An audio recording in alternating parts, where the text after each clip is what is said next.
Hello everyone, जय गुरुदेव।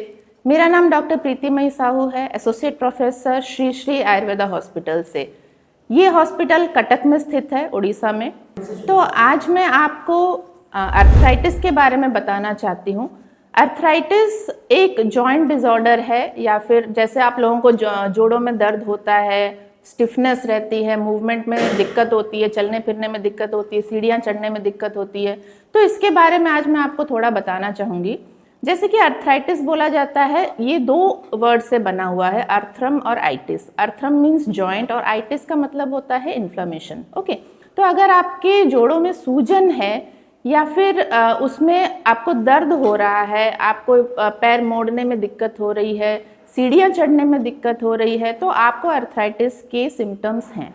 तो इस कंडीशन को आपको इग्नोर नहीं करना चाहिए, क्योंकि अगर आपने ये कंडीशन इग्नोर कर दी तो आगे चल के आपको सीवियर अर्थराइटिस होने के चांसेस हो सकते हैं। ओके, अर्थराइटिस बहुत तरह के होते हैं, जैसे कि डिजेनरेटिव अर्थराइटिस है। अगर जोड़ों में क्षय हो रहा है, आपका धातु क्षय हो रहा है, जो जोड़ों में हमारा साइनोवियल फ्लूइड रहता है वो अगर कम हो जाता है तो हमें ऑस्टियोआर्थराइटिस की दिक्कत होती है। ठीक है, इसको हम लोग संधिगत वात बोलते हैं। और अर्थराइटिस के और भी वैरायटीज है। र्यूमाटॉइड अर्थराइटिस है, र्यूमाटिज्म, जिसमें बुखार वगैरह आके जोड़ों में सूजन होके टेम्परेचर बढ़ के अर्थराइटिस होता है। और आपका गाउटी अर्थराइटिस है, जिसको हम लोग वात रक्त बोलते हैं। और ये गाउटी अर्थराइटिस यूरिक एसिड के बढ़ने की वजह से होता है। तो इसको डिफ्रेंशिएट करना बहुत ज़रूरी है कि किस वजह से आपको अर्थराइटिस हो रहा है। ठीक, और आप अपने मन से दवाइयाँ मत लीजिए। क्या होता है, हम लोग करते हैं कि दर्द है तो एक पेन किलर ले लिया, दर्द कम हो गया, फिर हम लोग अपने काम में लग गए, हम लोग इग्नोर कर देते हैं इस बात को। बट इस चीज़ को इग्नोर नहीं करना चाहिए। इस चीज़ को हमें पहले डायग्नोज करना चाहिए कि ये दर्द किस वजह से हो रहा है। इसके लिए आपको डॉक्टर का कंसल्टेशन लेना बहुत बहुत ज़रूरी है। आप लोग हॉस्पिटल आइए और डॉक्टर को दिखाइए। वो डॉक्टर क्या करेगा, आपके जोड़ों को देखेगा, उसको एग्जामिन करेगा, उसके बाद वो डायग्नोज करेगा कि किस तरह का अर्थराइटिस आपको हो रहा है। अगर आपको जैसे संधिगत वात है, जो मैं आज आपको बताना चाहती हूँ, ये डिजेनरेटिव डिसऑर्डर होता है। नॉर्मली जब उम्र बढ़ने लगती है, आप बुढ़ापा आने लगता है ना, हम लोगों के शरीर में धातु क्षय शुरू हो जाता है।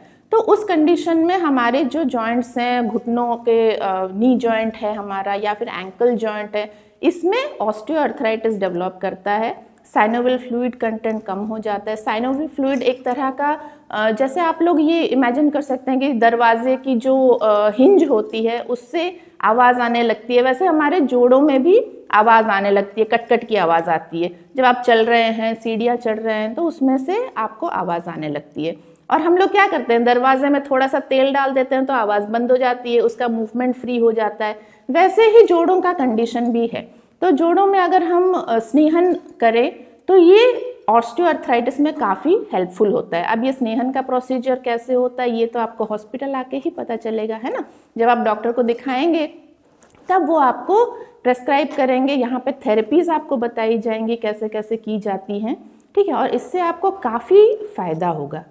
आयुर्वेदा एक ऐसा साइंस है जिसमें बहुत सारी थेरेपीज बताई गई हैं, जो आपके बॉडी के हर एक जॉइंट की केयर बहुत अच्छे से लेता है ना।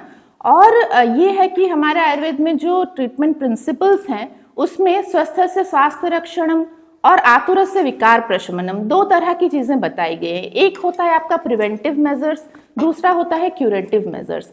तो कैसे हम अपने जोड़ों को बचा सकते हैं। जिन लोगों का 40 अराउंड एज है, क्या होता है, धीरे धीरे हम लोगों का क्षय शुरू होने लगता है। तब हम लोगों को हल्का, जैसे 15 दिन महीने में एक बार हमें जोड़ों में दर्द फील हुआ, तो हम क्या कर सकते हैं, ऑस्टियोआर्थराइटिस को होने से बचा सकते हैं। ठीक, तो उसके लिए हमें प्रिवेंटिव मेजर्स लेना बहुत ज़रूरी है।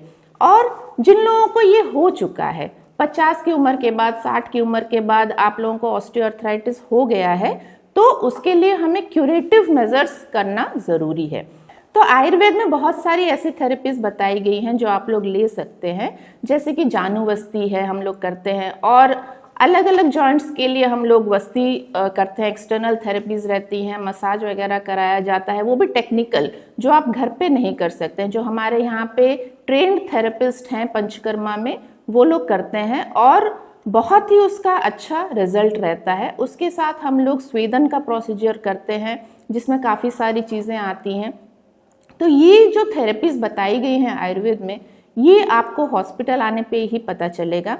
मैं आप लोगों से यही कहना चाहूँगी कि श्री श्री आयुर्वेदा हॉस्पिटल में आप लोग ज़रूर आइए, और हमारे बहुत सारे एक्सपर्ट्स हैं यहाँ पे बैठते हैं पंचकर्मा यूनिट में, काया चिकित्सा यूनिट में, जो आपको सही सलाह देंगे और आपको मदद करेंगे कि आप पेन से रिलीफ पाएँ, पेन से मुक्ति पाएँ।